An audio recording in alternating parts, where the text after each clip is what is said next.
અંબાજીમાં હવે ભાદરવી પૂનમના મહાકુંભનો પ્રારંભ થઈ ગયો છે. તંત્રની ખૂબ તૈયારીઓ જોવા મળી રહી છે. પોલીસ પ્રશાસન હોય કે મંદિર ટ્રસ્ટ હોય, અલગ અલગ રીતે લોકોને, ભાવિકોને તકલીફ ન પડે તે માટેની સુવિધાઓ ઊભી કરવામાં આવી છે. સીસીટીવી કેમેરાથી લઈ એક્સ્ટ્રા બસો મૂકવામાં આવી છે, તો પોલીસ કાફલો પણ ખડે પગે દેખાયો છે.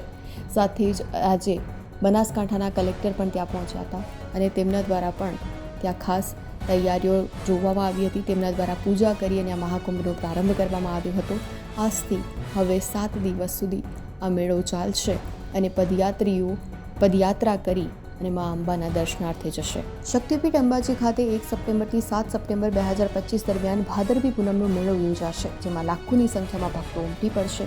આ વખતે અંબાજી દર્શને જવાના હોય તો એટલું ખાસ ધ્યાન રાખજો કે 7 સપ્ટેમ્બરને રવિવારે ભાદરવી પૂનમે ચંદ્રગ્રહણ હોવાથી મંદિરમાં બપોરે 12:30 વાગે દર્શન બંધ થઈ જશે અને માત્ર બંધ જાળીમાંથી દર્શન થશે. સાંજે 5 વાગ્યા બાદ મંદિરમાં સંપૂર્ણ દર્શન બંધ કરી દેવામાં આવશે. 7 સપ્ટેમ્બરે ભાદરવી પૂનમે ચંદ્રગ્રહણ હોવાથી 12:30 પછી ધજા પણ નહીં ચડે. આ સિવાય 1 થી 6 સપ્ટેમ્બર સુધી મંદિર સવારે 6 થી રાત્રે 12 વાગ્યા સુધી દર્શન માટે ખુલ્લું રહેશે. તો ભક્તોના આરામ માટે અલગ અલગ જગ્યાએ જર્મન ટેકનોલોજીથી બનેલા મોટા વિસામા એટલે કે ડોમ ઊભા કરવામાં આવ્યા છે. એટલું જ નહીં, આ વિસામામાં ભક્તો માટે પીવાના પાણી અને શૌચાલય જેવી પાયાની સુવિધાઓ પણ ઉપલબ્ધ રહેશે.